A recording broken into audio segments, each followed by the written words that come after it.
Hi, good evening everybody. That's Luca talking. Fabio is here on the stage with me. We are both from the University of Trento, which is in the northeast of Italy, right in the middle of the Alps. There we do a lot of research with the industry, and this research with the industry is where this work stem. And we're going to talk about how the CVSS is dosing your patching policy and actually wasting your money by making you do much more work than you actually should do. And as a side note, after a talk on why vulnerability studies sucks, nothing better than another talk on vulnerability studies.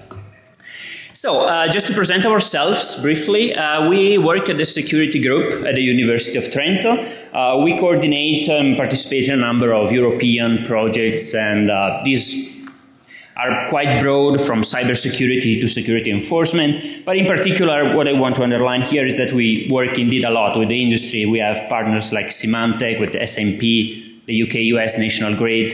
So we do quite a lot of stuff with these guys. If you want to see more details on what we work on, go visit this link or maybe tweet me, or we can discuss anything anytime you want.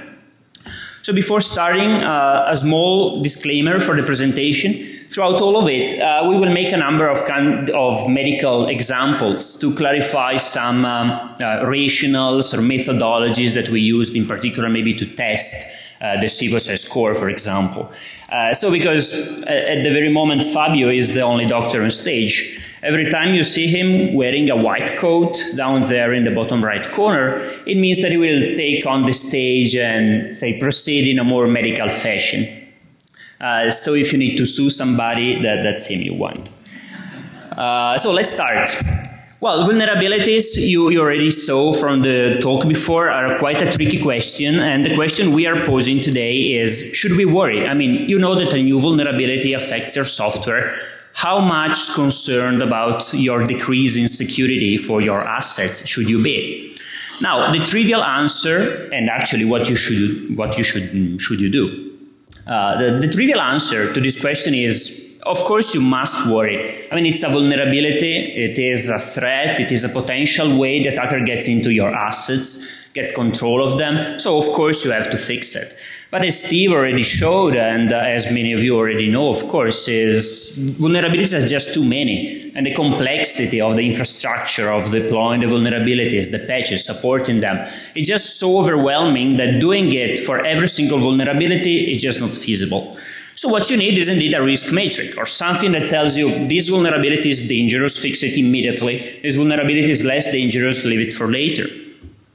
Now, if you ask, for example, the US government or many other governments as well, or you follow protocols like the NIST SCAP protocol, or your standards like the PCI DSS for the credit cards, what you're going to do is you're going to use the CVSS as if it was a risk matrix. Now, Steve before on stage already said that the CVSS was designed to assess the impact on the system of the vulnerability. This does not really fit with the definition of risk by itself.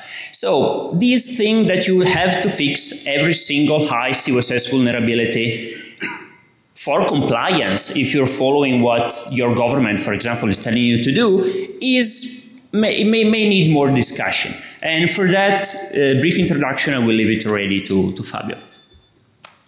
So, what is CVSS at the end of the day? It's what in the medical domain will be called a clinical test. So, suppose you have a problem with the eye, you see double suddenly. What do? You go to the emergency room and the doctor will run you a very simple clinical test. We'll tell, look at the finger, you see one. Look at the finger on the left, you see one or two. One or two. Then, oh my God, all three directions are impacted. Confidentiality, availability, and integrity are all impacted. So it's high impact vulnerability on your software. Then it will ask, close one eye. Do you see still double? Close the other eyes. You still double, or you only see double with two eyes. Then it will say, oh my God, this is easy to exploit. It's up in all cases. So it's a high impact vulnerabilities. This is purely clinical expertise. There's no running of strange tool like MRI scan, like penetration testing, just clinical expertise of somebody looking at something. Now, if the same thing will happen for CVSS, then the CVSS doctor that you ask for will say, oh, this is a high impact. Then you run the SCAP protocol and tells you, oh, the SCAP protocols tell you to patch. If the doctor will be a normal doctor, he will tell you, now you go for brain surgery because you need to change your IT infrastructure and patching, and will give you brain surgery. But now, as a human, you will be very unwilling to do this, to go for brain surgery just because an expert told you that there's something very high risk.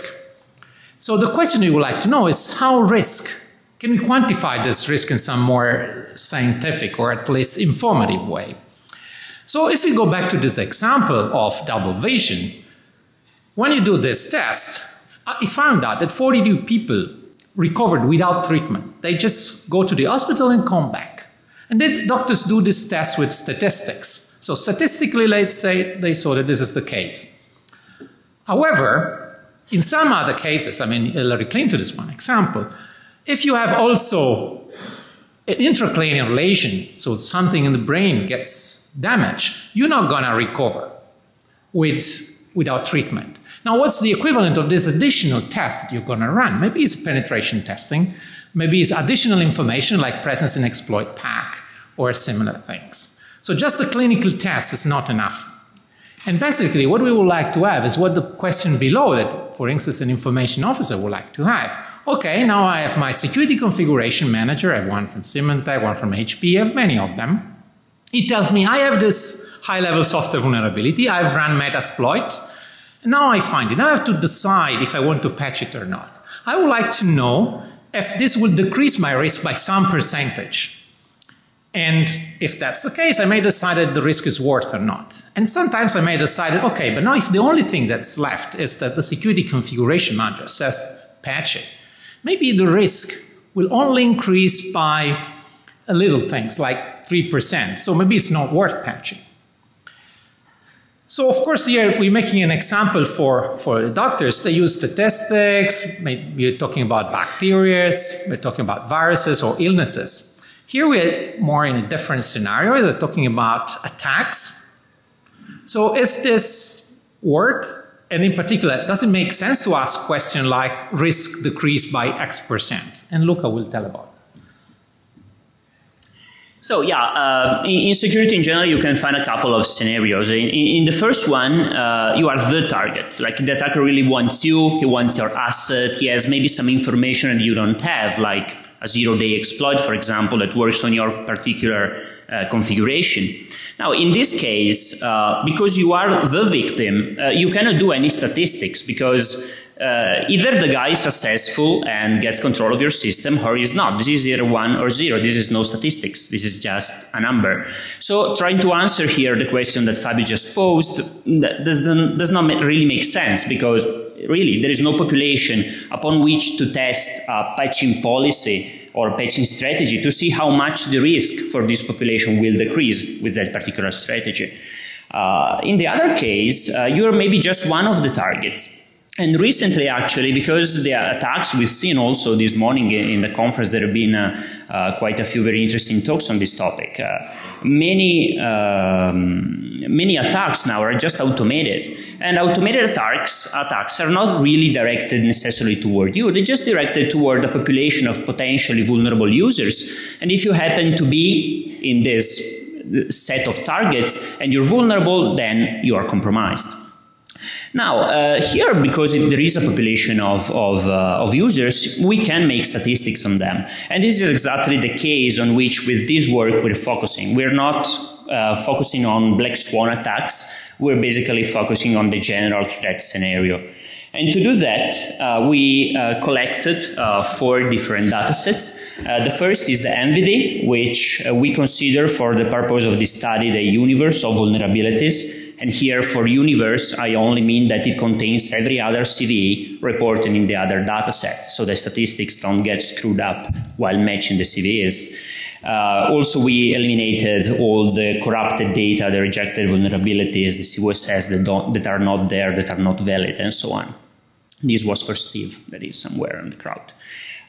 Then there are the ExploitDB database, that is the dataset where security researchers publish proof of concept exploitation code that proves that the exploitation of the vulnerability is possible. Now note that this is not proof of the actual exploitation of the vulnerability. This only means that a proof of concept exploitation code exists for that vulnerability. The evidence for the actual exploitation is reported in the third dataset, which is SIM, in which we report CVEs that Symantec reports as actually exploited in the wild worldwide. So they have a set of sensors, of course, that are their clients, and these clients send back data to Symantec's data center. And when they find a vulnerability that is actually being exploited on the host of their client, they report it here. So here we're being conservative. In this dataset, if there is a CVE, it means that evidence for its exploitation does exist. If there is no CVE, it only means that Symantec does not have evidence for it. This may mean a number of things. For example, that Symantec is not interested commercially in putting this data there. However, if you look at how the software is distributed, vulnerable software is distributed in this dataset, you find a lot of stuff, of course, for Windows, for Microsoft Office, for browsers and Flash, Java, and so on. But there is also more other stuff for server applications like Apache or ISS. There is stuff for .NET frameworks, JDK, and so on. So it's quite varied. And at the end of the day, we think this is a good enough data set if treated properly. And you will see later in the presentation how did we handle this issue here to get something significant out of it. And then there is the fourth data set, which is a kit. It contains CVEs that are traded in the black markets as bundled in exploit kits in particular. This is a substantial expansion on Contagio's exploit pack table. And we collected it by basically monitoring more than 90 different exploit kits for a certain amount of time, about more than 1.5 years, in fact. So now, if we look at how these data sets are distributed, how do they relate one to the other? This is a map of them. This is a map of the data sets. Now, areas here are proportional to the number of vulnerabilities that belong to that area. And now, focusing only on the areas, the big thing is this is MVD. This is every CVE that we consider in our study. On the top left corner, you see EDB, which is much, much smaller than EDB, about 1/6 of it, in fact, at the time we sampled it. Then there is SIM, which is in the top center of the screen. You see, first of all, it's very small. These are about actually 1,000 vulnerabilities, which may not mean much, but it means that probably out of this universe sea of vulnerabilities, not many do really get exploited. But interestingly, for me at least, if you look at how it overlaps with EDB on the left, it's only for a very small fraction, which means that if a proof of concept exploitation code is there, the likelihood, observationally, of the actual exploitation in the wild doesn't look to correlate very well. And in fact, more than the greatest majority of SIM is not contained in the proof of concept exploitation code dataset, which is EDB. So it looks like the presence of a proof of concept exploitation code is not very significant here for actual exploitation. Finally, the small square in the middle, that's a kits, that's the vulnerabilities in the black markets. You see that it overlaps for the greatest majority of its surface to SIM. So if a vulnerability is in the black markets, it does look like it is going to be exploited. So maybe it does make sense to mark it as higher risk. And then we will see what the CVSS tells us about that. Now, if we focus instead on the colors, we coded in 3 different categories, the CVSS scores in different categories to the color. And the cyan color refers to low CVSS vulnerabilities. These are below 6. Medium score vulnerabilities are in between 6 and 9, and these are orange, and the red ones are above 9. Now, starting with the low CVSS score vulnerabilities, you see these are the greatest majority of NVD, more than half of it, is low score vulnerability. So it looks like there are many vulnerabilities that are not that interesting, but that's pretty much all you can say about it. With the medium score vulnerabilities, you see this is the majority of EDB. This actually overlaps with what Steve was saying before, that security researchers don't publish stuff if this is not worth it. In fact, you see that the low score vulnerabilities are basically absent. They're very, very little here. So security researchers basically publish most stuff for medium or some of it for high score vulnerabilities. Well, the actually central thing, and that shows the problem already from this picture, is the high CVSS score. You see that a lot of it is outside of SIM. So there are many vulnerabilities that if you followed what the US government is telling you to do, so fix high score vulnerabilities, you're going to do all this work, you're going to fix all that red, even though there is no evidence for it that it will actually get exploited. So this stuff is all work you did for no reason. But if you look at the high CVSS score into the for the vulnerabilities in the black markets, the thing already changes a bit. So it actually shows that the area that overlaps with SIM in a kits is almost completely red, which means that high CVSS score and the presence in the black markets as a cofactor, as a confounding, does look like it already increases a bit the chances of the actual exploitation. Finally, if you only look at how the CVSS is distributed in SIM, you see that, again, only half of it is covered by the red area, so only half of it is high CVSS score, so only half of it you fixed. The remaining half you missed. So actually, the picture, the message I would like you to take away from this map, that is only an observational look at our data sets, is that the CVSS looks like it's not doing a proper job in two ways. In first way, it marks that high score vulnerabilities that are not going, or that arguably may not be going to be actually exploited, which is all the red you see outside. On the other, it also fails to mark vulnerabilities that are not going to be exploited. So it fails to say, this vulnerability is not interesting, don't patch it. Because you see, half of the vulnerabilities that it says don't patch were actually exploited.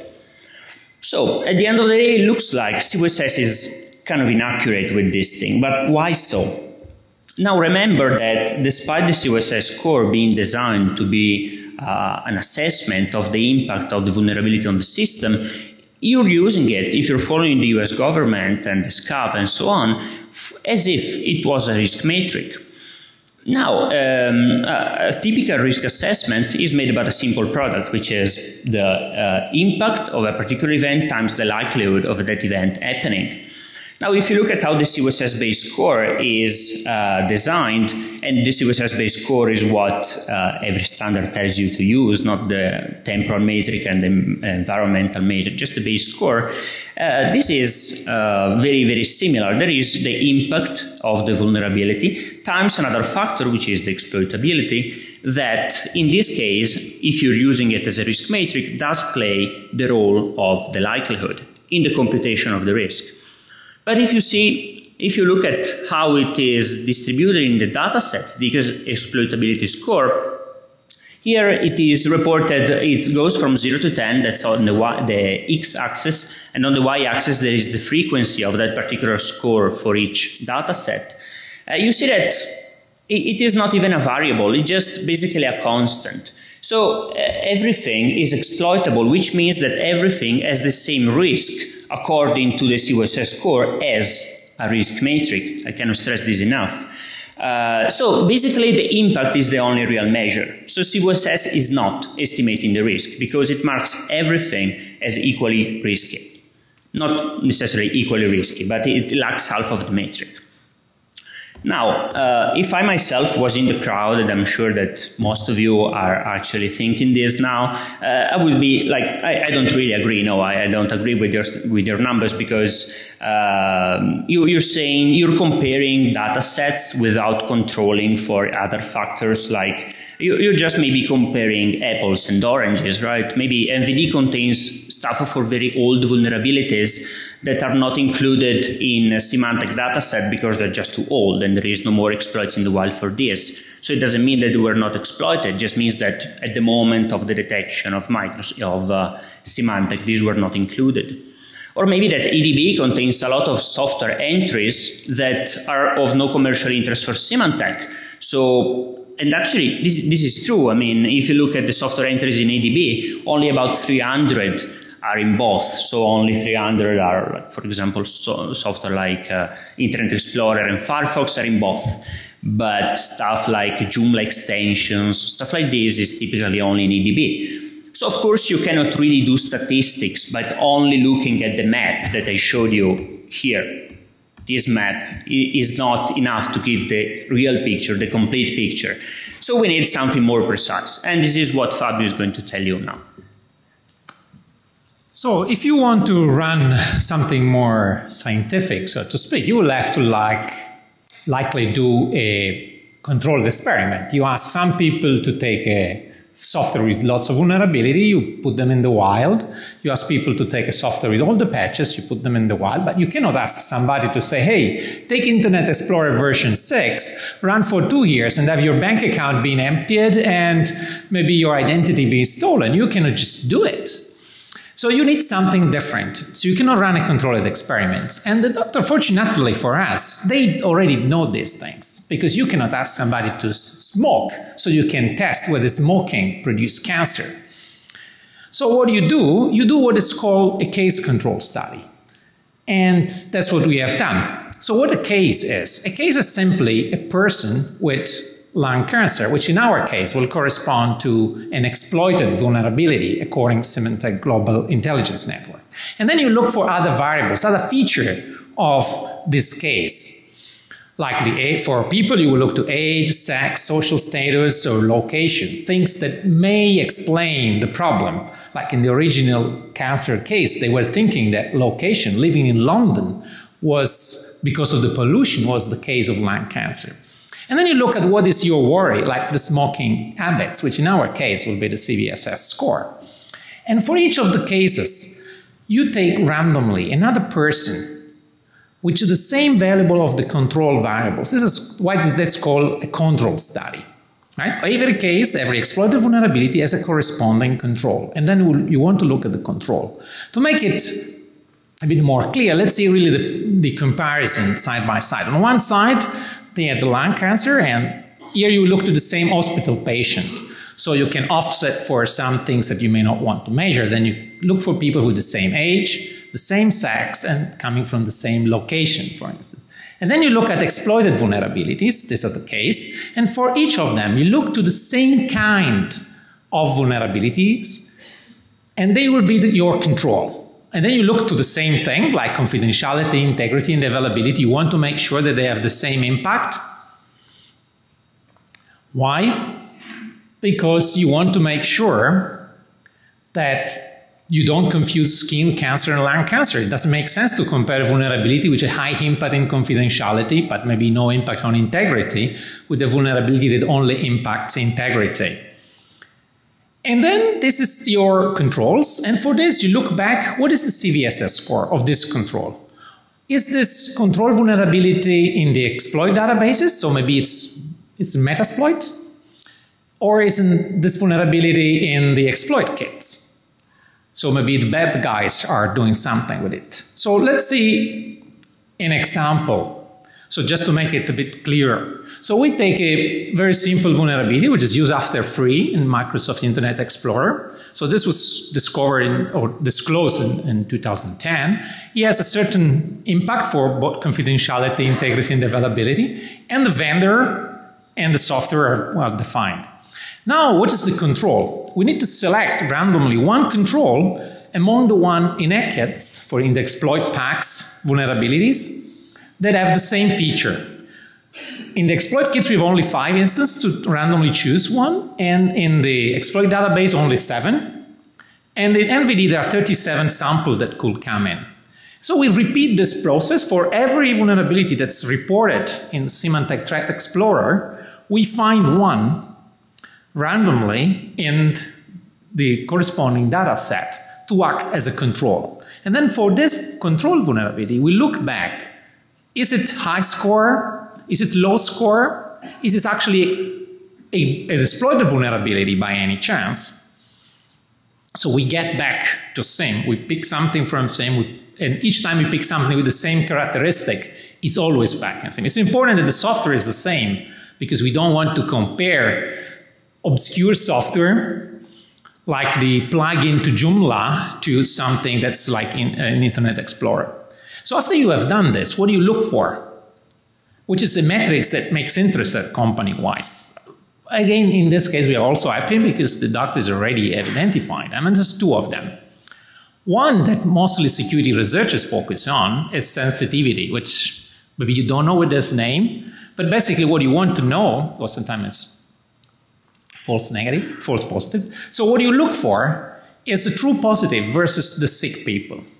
So you want to make sure that your metric is good in identifying the vulnerability that are going to be exploited, the dangerous one. So if sensitivity is very high, this means that the test correctly identify exploited vulnerabilities. If this is low, this means it's not flagging sick people enough. So this means there's a lot of dangerous vulnerability that later on will be discovered in the wild. Sorry, not discovered, that will be exploited in the wild, and they will be undetected. You don't want that. However, if you're working as a CIO, there's also something that's also very important, that is money. You don't have an unbounded budget. So you would like to possibly to make sure that you don't spend money for fixing something that don't need fixing. So that's specificity come into play. Specificity is the true negatives versus all healthy people. So it's the vulnerability that they're not going to be exploited in the wild. Yes, they're published somewhere. Maybe some hostile foreign government may use to spy on you, but they may also use spear phishing. So they're really the things that is not going to be found when you track the information on the wild that's really happening on the network. If it's high, specificity is high, it's good. This means if you're not going to be exploited, the test will mark you correctly.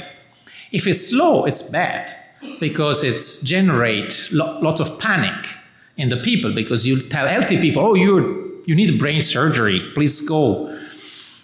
So our CVSS score, once we have done this data sampling, and then we use it as a control study. So unfortunately, it's sort of a generate panic test.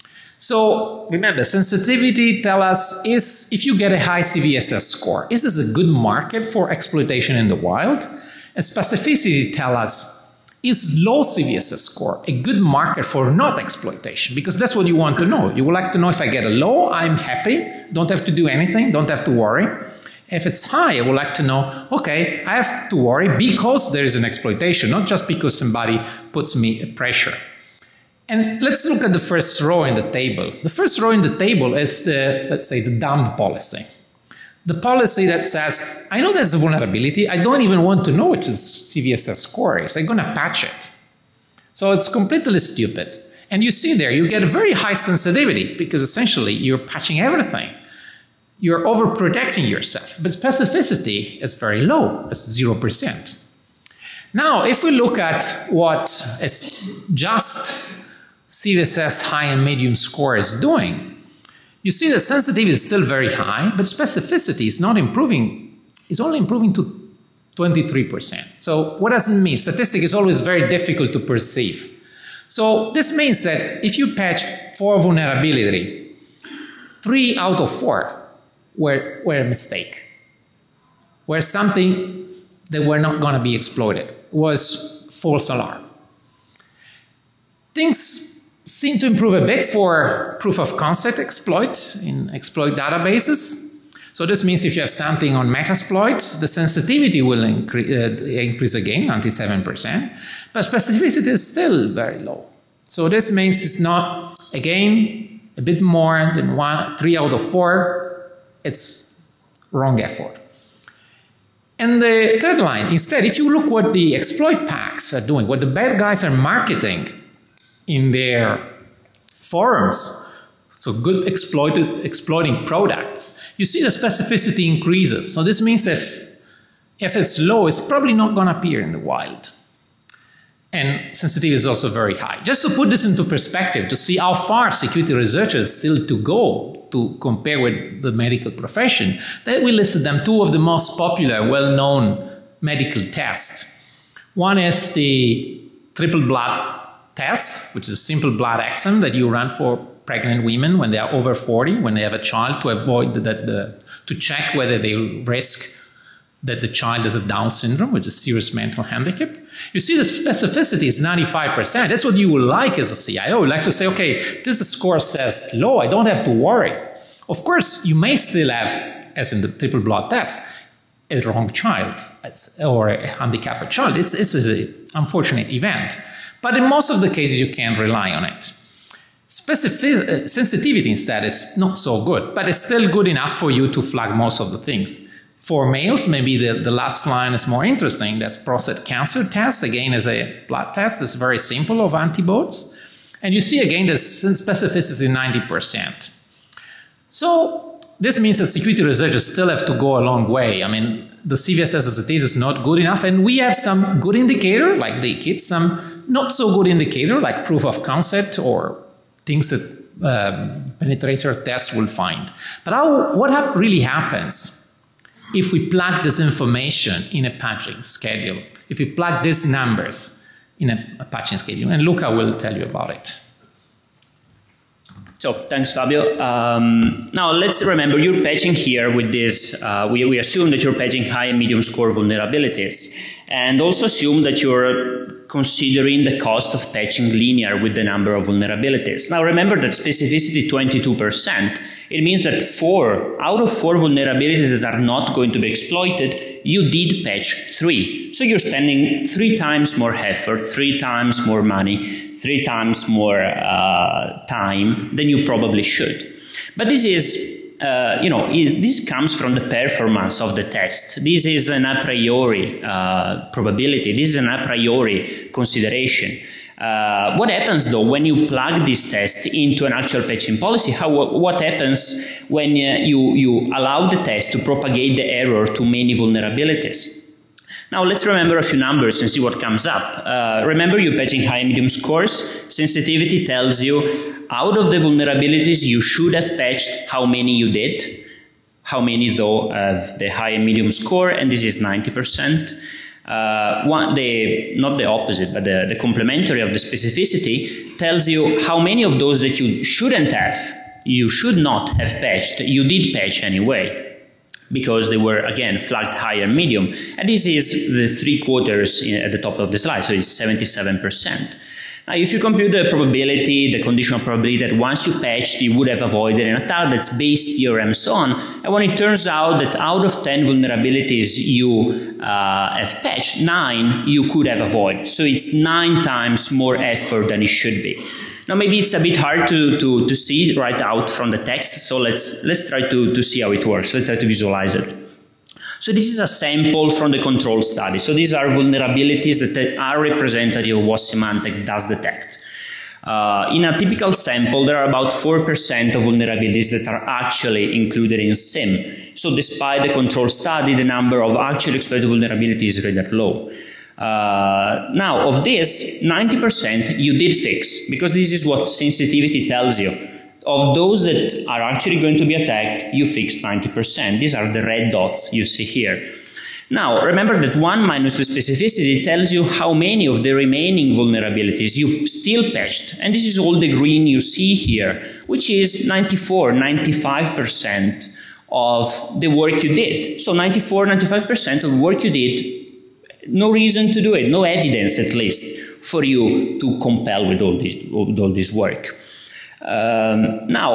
It looks like CVSS as a risk matrix, it's hardly deployable, but still the CEO, the CIO, should do something. So maybe we can still give him some sort of constructing advice. And this is what Fabio is going to introduce you now. So, just this is the conclusion, because we know that at 5:30 they are starting the free beer, so we want to hold you much longer and give you the time to go for it. So let's come to a very simple mitigation strategy that each of you is using every day. So should you wear a seatbelt or not? So this is a very simple question. And of course, what you like to know in terms of this question is the probability of dying with the seatbelt on is any better than the probability of dying with the seatbelt off. Notice that you can still die. And this is important to also consider when you consider security decision. There's no guarantee that making a decision will not make you hackable in any sense. You can still die, or your IT infrastructure can still be hacked. So here, when you compare these differences for safety belt, the answer is yes. If you wear a safety belt, you can have 40%, over 40% chances of survival. So again, you can still die in a car crash if you wear a safety belt on. If a truck runs over you, you have no chances. But still, you're better off with it than without it.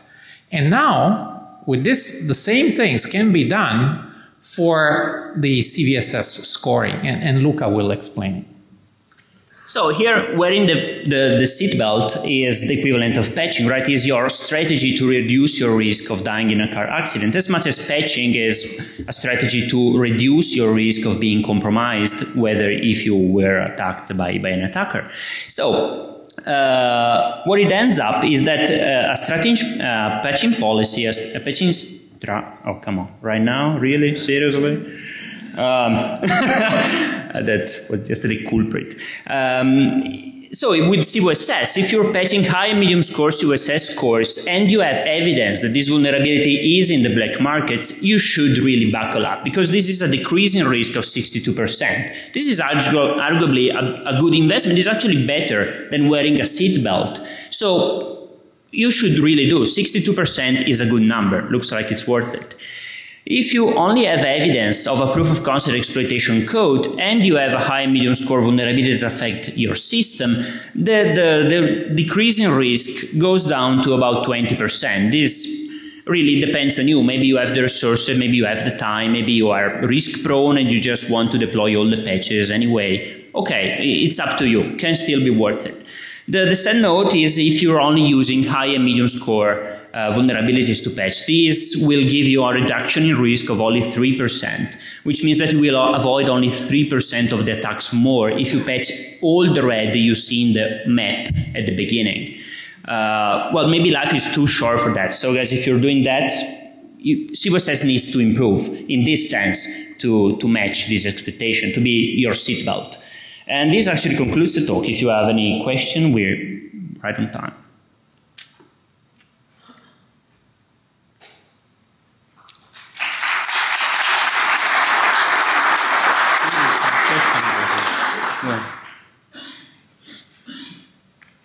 Anybody? Yeah, go ahead. Either shout.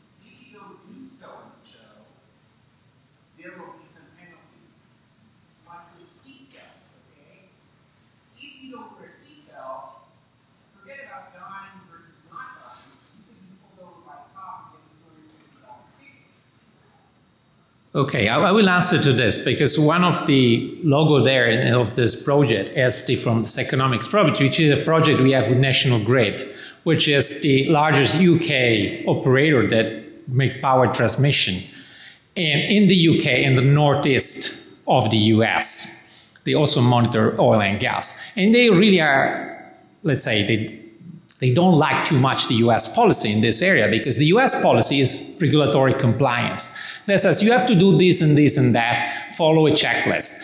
The UK instead is more on risk based, so they would like to force, for example, force them to patch based on the number. And so they really are one of the people filing this project because they want to see, or at least have strong evidence that sometimes a regulatory compliance is not a good thing to do because it's forcing them to spend too much money, which then ripples off on the customer. They have to pay higher fee for the electricity bill or the oil and gas bill with respect to others.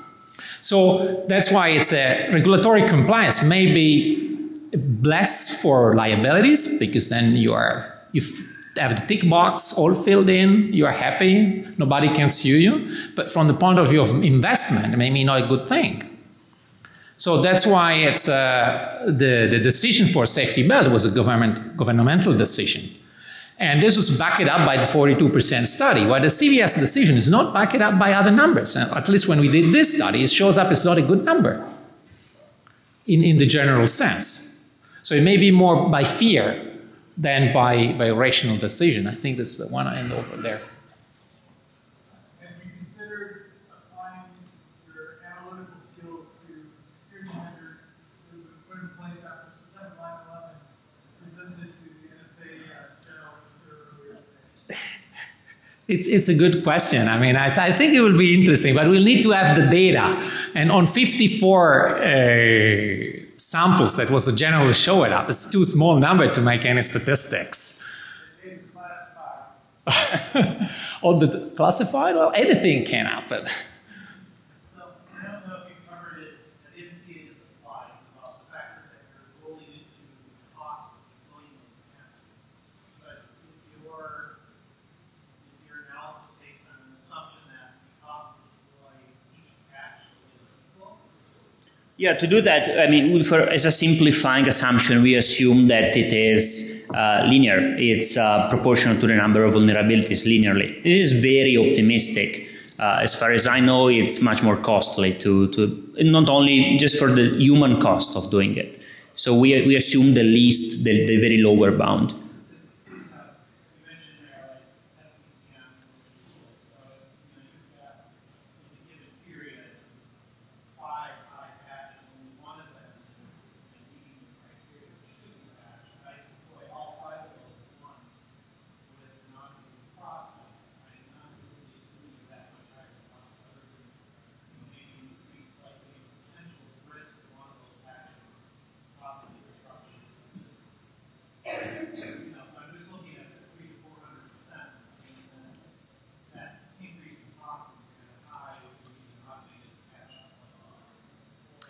So this is let's say a different problem, because what happens if you can only patch in batches? That's what you're saying. So I have all 4 at once or none at once. And basically you may decide that the 3 additional one may be better off than 0. And for this is a study we have not done. So what happens if you have only batches? So you can only have to choose between disabling, for example, Microsoft patched user, you should just click the box, don't patch it anything, or a different thing. So we have not analyzed what happens in this case, if the number still works. Because this will be a different study, it's called shock analysis, but we have not done it.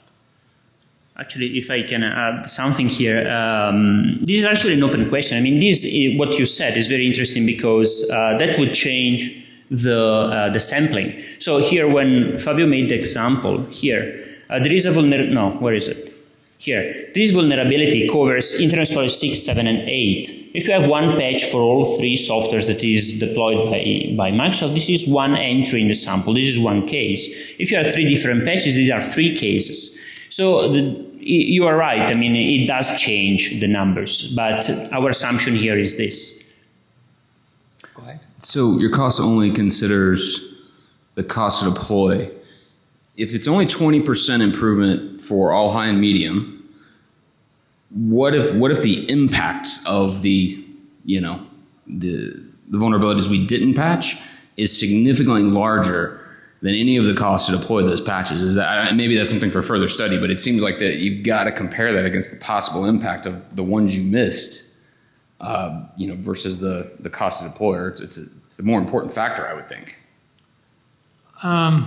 I think the cost of a miss, it should be, let's say, it's a different variables that should be considered separately. But when we consider, let me go here. Yeah. So when we consider the affected software, that's essentially saying, okay, like in this example, there's no difference from your perspective. Once Internet Explorer is hacked, it's Internet Explorer that is being hacked. So since it's used in the same condition, there should not be a difference whether they exploit one vulnerability or another. Okay. So this should be neutral to the impact. That's why it's important in the study to say we only try to make things that are similar. Okay. Because if you hack Internet Explorer, it doesn't matter if it's for X or Y vulnerability. It's always Internet Explorer that is being hacked. But you're still suggesting that we don't patch certain high and medium vulnerabilities. It's it's still an open hole. Luca told me that you can sue me. So yeah, I think that's the reasonable things to say is that if your only, let's say, marker is the CVSS score, okay, then that's a bad judgment. But as for example, as we said here, as at the end, let's go over it quickly. So for example, this means that if you have a vulnerability, if you look at the medial line, right? So this means you have one clinical test, expertise test that says CVSS score is high or medium. And for instance, the vulnerability is in Metasploit. So this means that there's a publicly available proof of concept, and your risk decreases by 20%, so it's much better. So this means simply that you need to have more information that not just, oh, it's a configuration manager that says it's high. If there's only this, you risk losing your money. That makes sense. Thank you. Well, I appeal to the Greek idea of the unknown God. And that is, of course, there are exploits out there that are not cataloged or not reported. So that's some small statistical problem. But we're also faced with a lot of times for large corporations waiting around for an exploit to come out. In this case, you're already way behind at that point. It may not be out already. It may show up later. That sort of thing will be reported later. So reporting bias is in there as well. Just a couple of comments. So the let's say you raise two issues, and let me take them separately. So of course there are lots of things that are not reported, right? But for instance, we use Symantec as one sample, but maybe Kaspersky is different, or McAfee is different, or maybe the information that Citibank has is different again. But the important thing is try to make the control so that in another way the study works. And the same in the smoking cancer study that we look at it, they only did the study on England. And this was general enough to make the conclusion also applicable to people in the United States or in China. So that's why I'm not so worried about that the conclusion, it may work for other data sets. For the vulnerability to come, I mean, of course, but as we said, we have no real answer for the black swan. And this has to be done on a completely different scenarios or say criteria. If you're worried about the black swan, then you need different techniques or different ideas. You cannot use statistics. Thank you. So CVSS, you've been looking at the CVSS base score as part of your analysis. But there are actually three components of CVSS scores, one of which is CVSS temporal scores that actually tell you whether a vulnerability is just known about, or whether there's patches, or whether it's being exploited, or whatever. Did you think of actually including that in your research to see whether that gives you, more accurate numbers in terms of deciding whether to patch? Yeah, no, we are here referring to what the standards tell you. And the standards tell you, for example, if you take the NIST SCAP protocol, it tells you take the CVSS base score and you use it. The point is that the other scores, the temporal score and the environmental scores, are very expensive to compute. So it would be unrealistic. I mean, it would be interesting to check how the things change with the temporal. But the reality is that nobody really computes it because it's just... there is too much effort to put into it. There are too many vulnerabilities, and you need to have a group of experts only to compute the new score with the temporal metric. So everybody is using the base score. And actually, this is what the standards are telling you to do. So this is what we referred with the study. But of course, it will be interesting to see how the things change, if possible. Well, it seems like you've done a lot of the work to calculate the temporal score, because you've looked at whether these vulnerabilities are in exploit kits, for example. So, I mean, you're pretty much most of the way there to calculating a temporal, and therefore you're in a good position to go a little bit further than you have done and actually modify the base score with temporal and just see what you end up with. Now, let me answer this to the temporal question, because it's in other studies that we have done, for instance, on browsers and so on, I believe that the temporal information that we have available in the MVD or in the other database is absolutely not reliable.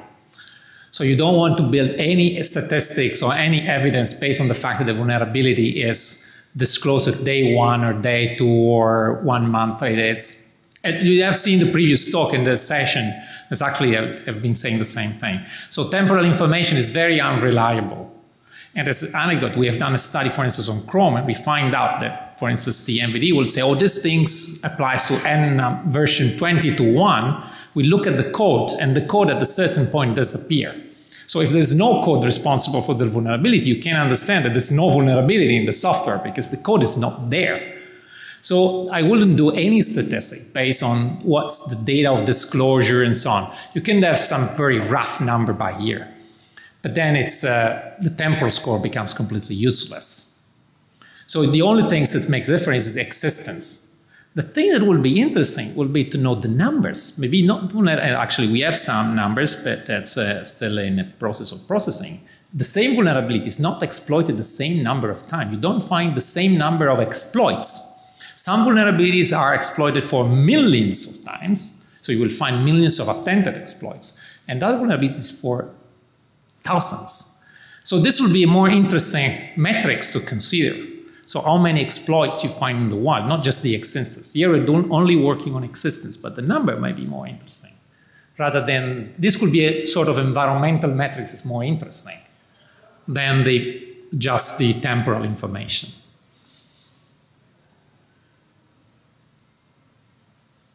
Okay. Thank you. Thank you.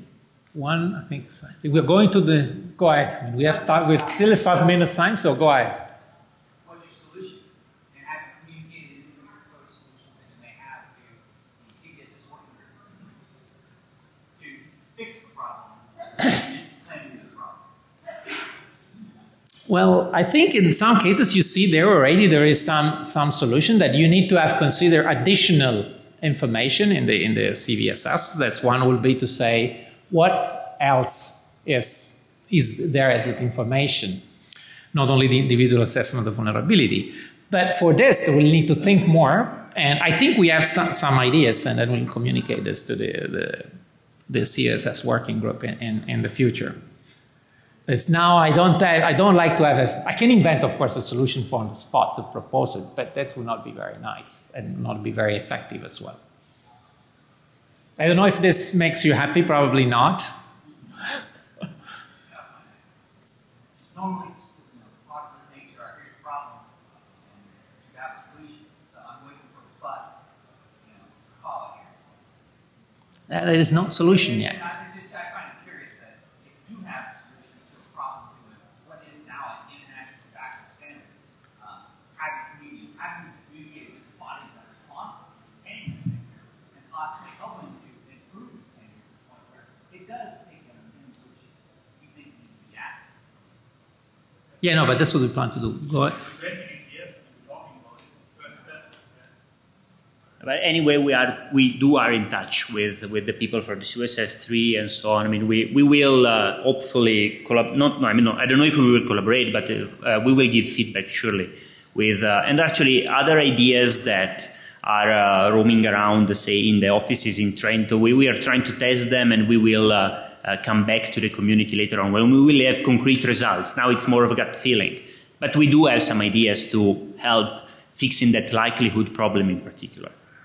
The timing is right, but timing is also of the essence because CVSS version 3 is being worked on now. Yeah, it is. So this is good timing to bring in these kind of considerations. Yeah, we're in touch with SET. Okay, I think if there's no more question, we want to hold. Oh, go ahead.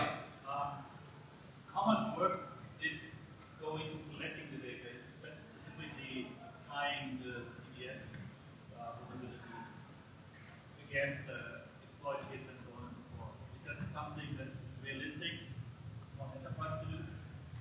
Well, it is feasible. I mean, at the University of Trento, we're doing it. It costed me a few months of my PhD to put the things together, but now the infrastructure is up and running, and it does not take much to update the data sets. So, of course, you have to put some effort at the beginning, but after a while, I mean, it's not that hard after all. Yes, there is a trick because you need to know Russian. for some of the exploit kit. So Luca is telling Russian. I had Russian students for some point, Russian interns, to do this work. If you don't know Russian, then you may have a problem in extracting the information from the exploit kit forums and so on. So that's a bit a trick that you need to know. I think. You talked about continuity of data sets, and one of your main sources is NVD. Did you take into consideration at all about the fact that NVD often is not used as a vendor score, and they will default to 10.0 if they can't determine from the public information that they think it's the same. So NVD often will overrate vulnerabilities and disagree with the vendors themselves. Yeah, no, but this is the data that comes out of the data sets that are publicly used and that CIO that needs to fix this vulnerability is going to look at. So the study wants to be a reflection of this. Then the data has problems. Steve said that before, but still this is the data that is being used as much as the risk score is being used as a risk score, even if it is not. This is just the state of things as they are now. So we just wanted to reproduce this problem. Then, of course, the data has a lot of problems. We tried to mitigate a lot of the things that also Steve said before. That so the NVD, we took out all the rejected vulnerabilities. We took out the invalid CVSS scores that were reported. Many are NA or stuff like that. We did control for the data bit, but still, this data set is what is out there and what is widely used. So we wanted to reproduce that. I think our proctor is signing that we are close to the end. So thank you all of you for coming and for your questions.